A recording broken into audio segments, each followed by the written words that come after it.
190 million pounds case में बानी पीचाई को 14 साल और बुशरा बीबी को 7 साल कैद की सजा। बानी पीचाई 10 साल के लिए नाअहल भी हो गए। बानी पीचाई पर 10 और बुशरा बीबी पर 5 लाख रुपए जुर्माना भी आयद। जुर्माने की अदम अदायगी पर बानी को 6 माह और बुशरा बीबी को 3 माह मजीद कैद भुगतना होगी। बानी पीचाई करप्शन और करप्ट प्रैक्टिसेस के मुर्तकिब करार। बुशरा बीबी को भी करप्शन में सहूलतकारी और मुआवनत पर मुजरिम करार दिया गया।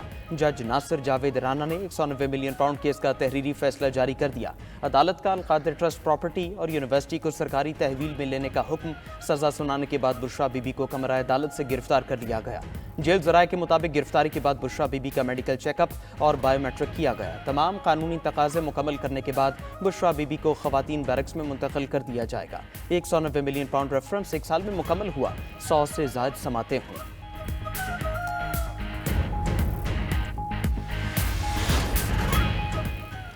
पाकिस्तान तहरीक इंसाफ का 190 मिलियन पाउंड केस का फैसला आला अदालतों में चैलेंज करने का ऐलान। चेयरमैन पीटीआई बैरिस्टर गौहर ने फैसले को मुतनाज़ करार दे दिया। कहा कि बानी पीटीआई फैसला सुनकर हंस पड़े। बानी को सियासी इंतकाम का निशाना बनाया गया। वो कॉम्प्रोमाइज नहीं करेंगे, जल्द बाहर आएंगे। ऐसे फैसले के बावजूद मुज़ाकरात जारी रखेंगे। अगर 7 रोज में कमीशन ना बनाया गया तो मुज़ाकरात रोक देंगे। ऑपोजिशन लीडर उमर अयूब ने कहा कि पाकिस्तान की जुडिशल तारीख में आज स्याह दिन है। अलकादिर ट्रस्ट का पैसा पाकिस्तान की सुप्रीम कोर्ट में आया है। सवाल हसन नवाज से पूछना चाहिए था कि वो ये पैसा बाहर कैसे ले गए। शिबली फराज ने कहा कि इस केस में जो चोर हैं वो बाहर फिर रहे हैं। अफसोस, मुल्क में ये रवाज बन चुका, जो फलाही काम करता है उसे सजा दी जाती है। मुल्क के निज़ाम पर बहुत दुख हुआ। कोई नहीं जानता ये सज़ा क्यों हुई। सज़ा में ये भी शामिल है कि यूनिवर्सिटी पर कब्जा कर लिया जाए। बानी पीचाई की बहन अलीमा खान का रद्द-ए-अमल, फैसले के खिलाफ हाईकोर्ट जाने का ऐलान। बानी के वकील फैसल चौधरी ने कहा ये एक बेहुदा फैसला है, पूरी दुनिया में मजम्मती करारदाद पेश करेंगे। बानी ने कहा है जितना जेल में रहना पड़ा रहेंगे। मुल्क में कानून और आइन की हुक्मरानी होनी चाहिए। जरताज गुल बोली बानी पीचाई बगैर किसी डील के बाहर आएंगे। अली मोहम्मद खान ने कहा फैसले में हुकूमत की बदनीयती आया है। ये 8 फरवरी को इलेक्शन हारे थे, आज फिर हारे हैं। शौकत यूसुफजई का कहना था फैसले से मुल्क में जारी सियासी इस्तेहकाम की कोशिशों को धचका लगेगा।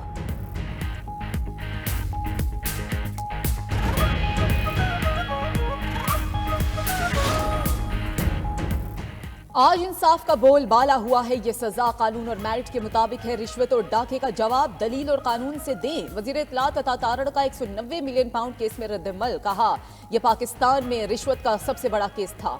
उन्होंने केस को मेरिट की बजाय सियासी तौर पर लड़ा। मामले को मजहब से जोड़ना इससे बड़ा जुर्म है।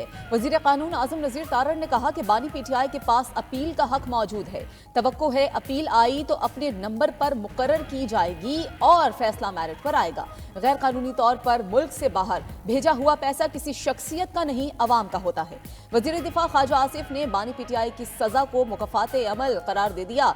कहा कि सारी दुनिया को चोर कहने वाले की अपनी चोरी साबित हो चुकी। मीडिया पर सफाई देने के बजाय अदालत में गवाह पेश करना चाहिए थे।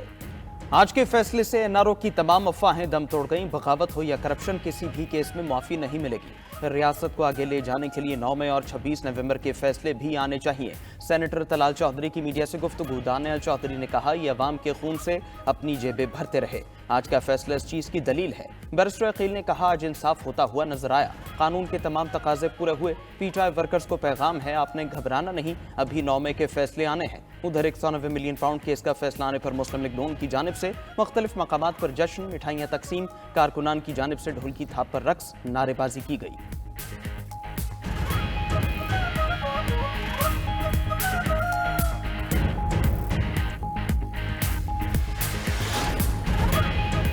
शाहिद खाकान अब्बासी का तहरीक तहफ़्फ़ुज़ आइन में शामिल होने का ऐलान। महमूद अचकज़ई, उमर अयूब, असद कैसर की शाहिद खाकान से मुलाकात, साथ चलने की दावत दी। मीडिया से गुफ्तगू में महमूद अचकज़ई ने कहा कि आइन की बालादस्ती और कानून की हुक्मरानी के लिए सबको इकट्ठे होना होगा।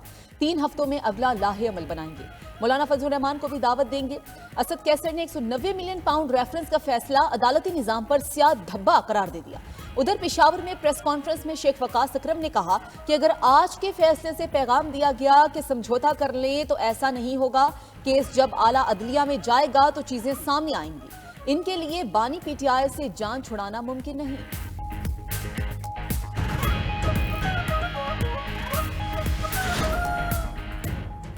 190 मिलियन पाउंड केस के फैसले के बाद अब मुज़ाकरात रुक जाएंगे। सेनेटर फैसल वावडा का दावा। 92 न्यूज़ से खुसूसी गुफ्तगू में कहा, पहले ही कह दिया था कि बानी पीटीआई को सजा होगी। हाईकोर्ट से भी पीटीआई को मायूसी होगी। उन्होंने मुलाकात पर भी शादियाने बजाए थे। पीटीआई को मर्जी के मुताबिक एनआरओ नहीं मिल रहा। जो हुकूमत दे रही है पीटीआई वो लेने को तैयार नहीं। पीटीआई और हुकूमत दोनों चाहते हैं बानी पीटीआई जेल में रहे।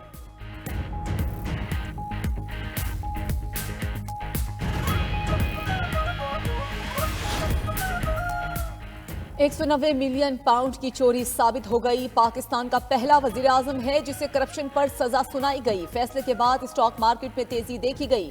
वजीर आला पंजाब मरियम नवाज का कहना है कि अलकादिर यूनिवर्सिटी अब मेरे पास आ गई है। वहां ज़ेरे तालीम बच्चों ने मुझे दावत दी है, उनको भी स्कॉलरशिप देंगे, मजहब के साथ दुनिया की तालीम देंगे। अब तावीज, गंडे और जादू टोना नहीं सिखाया जाएगा।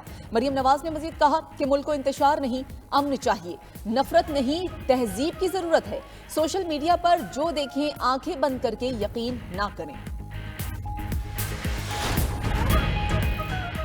वजीर आला अली अमीन गंडापुर की अडियाला जेल में बानी पीटीआई से मुलाकात। 190 मिलियन पाउंड रेफरेंस में सजा के बाद की सूरत हाल पर मुशावरत। जराये के मुताबिक मुलाकात में हुकूमत से जारी मुज़ाकरात पर बातचीत। मुल्की सियासी पार्टी उमूर पर भी तबादला ख्याल। दोनों रहनुमाओं के दरमियान मुलाकात 1.5 घंटा जारी रही। अली अमीन गंडापुर मीडिया से बात किए बगैर वापस रवाना हो गए।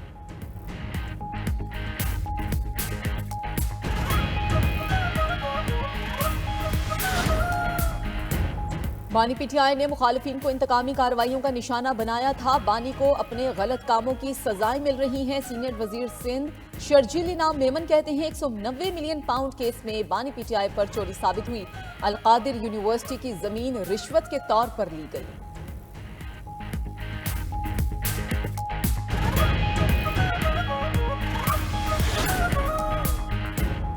सिविलियंस के मिलिट्री ट्रायल के खिलाफ सुप्रीम कोर्ट के आईनी बेंच में इंट्रा कोर्ट अपील पर समाअत। जस्टिस जमाल बंदुखेल ने रिमार्क्स दिए कि अदालती फैसले में 9 मई जुर्म पर क्लीन चिट नहीं दी गई। 9 मई का जुर्म तो हुआ है, सवाल ट्रायल का है कि ट्रायल कहां पर होगा। 21वीं तरमीम में कहा गया कि सियासी जमातों के केसेस आर्मी कोर्ट में नहीं चलेंगे। जस्टिस मोहम्मद अली मजहर ने कहा अगर जुर्म आर्मी एक्ट में फिट होगा तो ट्रायल मिलिट्री कोर्ट में होगा। जस्टिस हसन अजहर रिजवी ने कहा पुलिस एहलकार की वर्दी फाड़ना जुर्म है। यहाँ कोर कमांडर लाहौर का घर जलाया गया। एक दिन एक ही वक्त मुख्तलिफ जगहों पर हमले हुए। पहली मरतबा ऐसा हुआ कि मुख्तलिफ शहरों में एक वक्त अटैक्स हुए। जस्टिस जमाल बंदुखेल बोले पार्लियामेंट सुप्रीम है, पार्लियामेंट पर हमला हुआ तो मिलिट्री ट्रायल क्यों ना हुआ? क्या पार्लियामेंट खुद पर हमला तौहीन नहीं समझती? मिलिट्री कोर्ट में कितने लोग हैं, कितनों को सजा हुई, तफसीलात दें।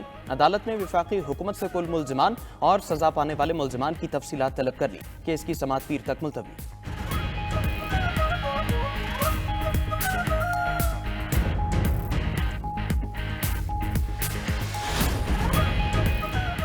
चीफ जस्टिस याहिया अफरीदी की ज़ेर सदारत जुडिशल कमीशन के 2 इजलास। इस्लामाबाद हाई कोर्ट में एडिशनल जजेस के लिए सेशन जज आजम खान और साबिक सदर इस्लामाबाद हाई कोर्ट बार राजा इनाम अमीन मिनहास के नाम की मंजूरी। जराये के मुताबिक बलूचिस्तान हाई कोर्ट में एडिशनल जजेस के लिए मोहम्मद आसिफ रैकी, नजमुद्दीन मेंगल और मोहम्मद अयूब के नामों पर इत्तफाक किया गया। इजलासों में इस्लामाबाद से 20 और बलूचिस्तान से 11 नामों पर गौर किया गया।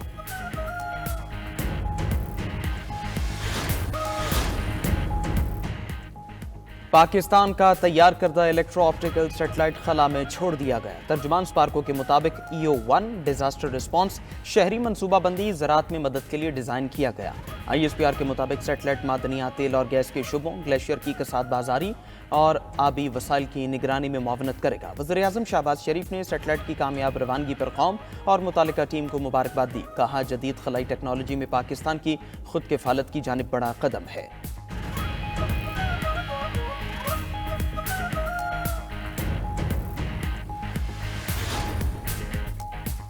इंटरनेट का मसला बुहरानी कैफियत इख्तियार कर चुका। VPN से भी कुछ नहीं चल रहा। पीपल्स पार्टी के रहनुमा शाजिया मरी का कौमी असम्बली में इज़हार ख्याल। वज़ीर मुमलिकत IT शज़ा फातिमा ने जवाब दिया कि इस वक्त VPN का कोई मसला नहीं, सारिफीन अपनी शिकायत दर्ज करा सकते हैं।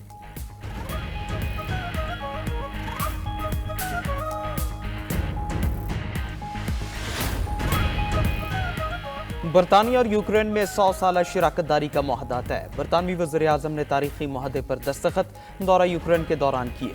कीयर स्टारमर ने कहा, यूक्रेन की आज़ादी और तरक्की के लिए बरतानिया हमेशा साथ खड़ा रहेगा। यूक्रेनी सदर की मुमकिन जंगबंदी के बाद बरतानिया और फ्रांस से अमन फौज तैनात करने की दरखास्त। उधर रूस ने 25 यूक्रेनी कैदियों को रिहा कर दिया। यूक्रेनी सदर व्लादिमीर ज़ेलेंस्की ने तस्दीक कर दी।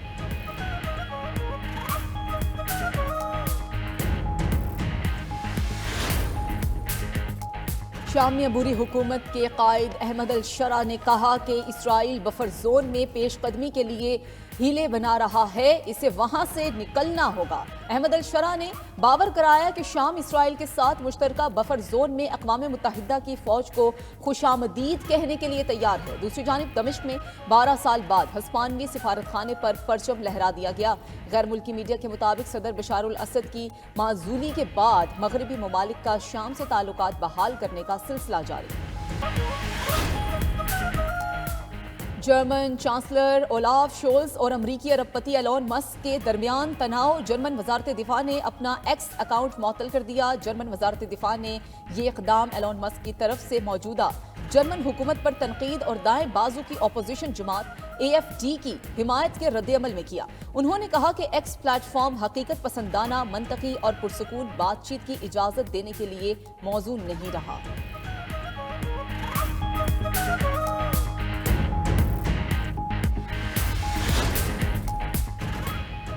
सऊदी प्रो फुटबॉल लीग में गोल्स की भरमार। अल हिलाल ने अल फतह के खिलाफ 0 के मुकाबले 9 गोल करके मुकाबला जीत लिया। दूसरी जानिब स्टार फुटबॉलर क्रिस्टियानो रोनाल्डो का सऊदी क्लब अल नसर से नए मुआहदे का ऐलान होगा। नए मुआहदे के मुताबिक रोनाल्डो को रोजाना का 5,50,000 यूरो यानी पाकिस्तानी करेंसी में 16 करोड़ रुपए मुआवजा मिलेगा। रोनाल्डो को क्लब में 5% पार्टनरशिप की भी पेशकश की गई है।